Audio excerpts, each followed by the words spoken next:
যে যেখান থেকে আমার ভিডিওটি দেখছেন, আমার আপুরা ভাইয়ারা সবাইকে আসসালামু আলাইকুম। কেমন আছেন সবাই? মুরগির মাংস রান্না করব, এজন্য মুরগির মাংসটা আগে মশলা দিয়ে মাখিয়ে রেখেছি। এখন কড়াইতে তেল দিয়ে দিলাম, গরম মশলা দিয়ে দিলাম, পেঁয়াজ দিয়ে দিলাম। পেঁয়াজটা লাল লাল করে ভেজে নিয়েছি। এই ভাজা পেঁয়াজের মধ্যে মুরগির মাংসটা মাখিয়ে রাখছি যেটা, ওটা ঢেলে দেব। চুলার জালটা একটু কমিয়ে দিতে হবে, দিয়ে নিভেন চুলোয় আস্তে আস্তে করে মশলাটা কষিয়ে নিতে হবে মুরগির সঙ্গে।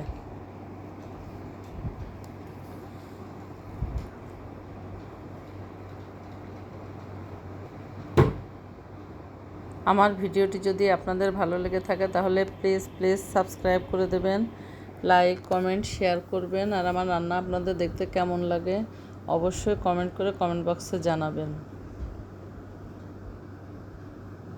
আর যারা অলরেডি আমার চ্যানেলটি সাবস্ক্রাইব করে দিয়েছেন তাদেরকে অসংখ্য ধন্যবাদ।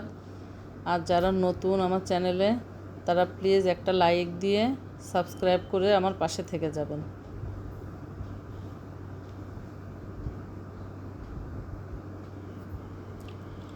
রান্না আসলে একটা আর্ট, যে যেমন যেভাবে রান্না করে। আমি এক এক সময় এক এক রকম করে রান্না করি। আলহামদুলিল্লাহ, যেই খায় সেই বলে মাশাল্লাহ ভালো হয়েছে। আপনারাও এভাবে রান্না করে দেখতে পারেন, আশা করি আপনাদেরও খুব ভালো লাগবে।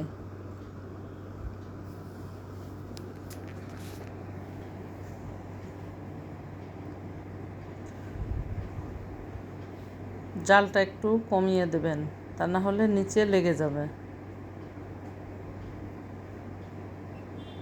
এভাবে আস্তে আস্তে করে মশলাটা একদম ভাজা ভাজা করে ফেলতে হবে। আমার কষানো হয়ে গেছে, এখন ফুটানো গরম পানি মুরগির মাংসের মধ্যে ঢেলে দিচ্ছি।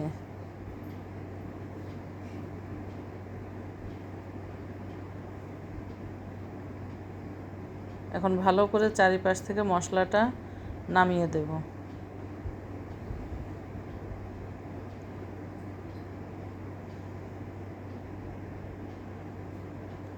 মুরগির মাংসের মধ্যে এই আচারটা দিয়ে দেব।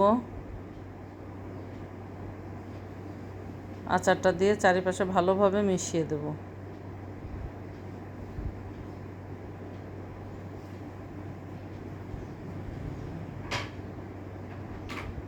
এই মুরগিটা অনেক বড় মুরগি।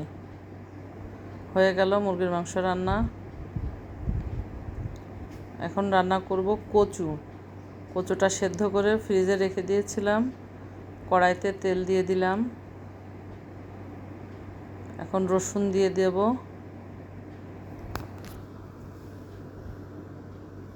চিংড়ি মাছ দিয়ে দিলাম। কড়াইতে একটু বেশি জাল জ্বলে গেছিলো। এখন পেঁয়াজ দিয়ে দেব, কাঁচামরিচ, লবণ আর হলুদ দিয়ে পেঁয়াজটা একটু ভেজে নেব। ভেজে এর মধ্যে কচু দিয়ে ভালো করে নাড়তে হবে।